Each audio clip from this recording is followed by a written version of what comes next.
আসসালামু আলাইকুম। সকালে আমাদের ভেড়াগুলো ছাড়তে চলে আসলাম। তো ভেড়াগুলো আমি আস্তে আস্তে ছেড়ে দিলাম মাশাল্লাহ। তো এখানে ভেড়াগুলো সবগুলো একসাথে বের হইতেছে। তো আজকে একটু দেরি হয়ে গেছে বের করতে, তারপর বের করে দিলাম তাড়াতাড়ি করে। যাকে এগুলো একটু দূরে দিয়ে আসতে হয় বাসা থেকে, না হলে একটু ওই দেখা যায় ধান ধুন রোদ এখানে হাঁটাহাঁটি করলে একটু খারাপ দেখা যায়। মানুষের ধান আমাদের এখানে রোদ দেয়, তো সেগুলোকে আমি একটু দূরে দিয়ে আসি ভেড়াগুলো, সেই জন্য আর কি। এখানে ছাগলগুলোকে বেঁধে খাবার দিছি, বেঁধে না দিলে এগুলো প্রচুর পরিমাণ খাবার নষ্ট করে, তো সেই জন্য বেঁধে দিতে হয় এগুলাকে। নিয়মই ছাগলগুলোকে বেঁধে দিলে আর কি ভালো হয়। তো আমি এখানে পানি নিতে আসলাম, মুরগিগুলোকে খাবার দিব আর কি, খাবার পানি। তো এখানে ছাগলের বাচ্চা চলে আসে পানি খাওয়ার জন্য, প্রচুর পরিমাণ পিপাসা, যেহেতু প্রচুর পরিমাণ গরম পড়ছে আজকে আলহামদুলিল্লাহ। কারণ কি আলহামদুলিল্লাহ বললাম গরমের জন্য, তো সব কিছু আল্লাহর পাকের ইচ্ছা। তো এইখানে আলহামদুলিল্লাহ বলে একটা কারণ আমার মানে অনেকের ধানগুলো আর কি খুব ভালোভাবে ওনারা করতে পারতেছে, রোদে দিতে পারতেছে, সেজন্য বললাম আলহামদুলিল্লাহ। একটা না তো অনেকদিন বৃষ্টি হলো, সব কিছু আল্লাহর হাতেই, আল্লাহর ইচ্ছা। যাই হোক, সব কিছু সব যা হবে তাই আলহামদুলিল্লাহ বলতে হবে ইনশাল্লাহ।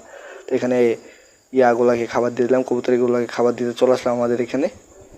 তো কবুতরগুলো গম দিছি, পানি দিয়ে দেবো আমি এখন। ওরা দেখতেছি কী অবস্থা। তো এখানে প্রচুর পরিমাণ গরম পড়ছে, স্লাইন খাওয়াতে হবে আগামীকাল ইনশাল্লাহ। এখানে খাবার দেওয়া শেষ, পানিও দিয়ে দিছি মাশাল্লাহ। তো এখানে দেশি মুরগিগুলো ভিতরে ঢুকে গেছে, খাবার দিয়ে ভিতরে ঢুকাই দিই। এরপর আবার খাবার খাইয়ে আবার বের করে দিই। এর ফাঁকে অনেক খাবার যে থাকে অবশিষ্ট, এগুলো অন্য মানুষের মুরগিগুলো খেয়ে নেয়। আমিও কিছু করি না, যাক খাক, সমস্যা নেই, আল্লাহ ভরসা। তো এখানে প্রচুর পরিমাণ মুরগি আসে আমাদের এখানে মানুষের, কমে 5-7টা মুরগি। এই যে আরেকটা বাচ্চা নিয়ে ঘুরতেছে। তো এই যে এইখানে আরেকটা মুরগি। তো মুরগি অভাব নেই, অনেক মুরগি, প্রচুর পরিমাণ। মানুষের মুরগি সমস্যা নেই, তারপর আলহামদুলিল্লাহ। তো এইখানে খাবার দিয়ে দিছি আমি, এখন সব কিছু কমপ্লিট। এখানে ওষুধ পানি আর বেশি পানি ছিল, এগুলোকে আমি বাইরে দিছি যাতে অন্য মানুষের মুরগিগুলো খেতে পারে, ঠান্ডা ঠান্ডা থাকলে যাবে ইনশাল্লাহ। তো দিয়ে দিছি, সমস্যা নেই আমারই।